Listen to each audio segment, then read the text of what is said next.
Save your pennies, friends. You don't need fancy pastry rings to make soufflé pancakes. All you need is one of these.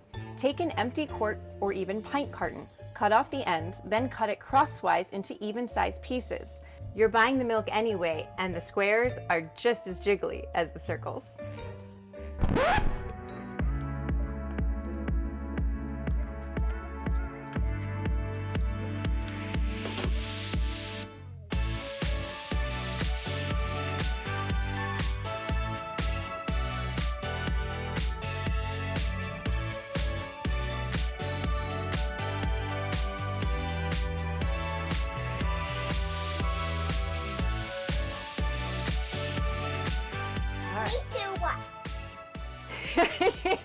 Like no warning whatsoever.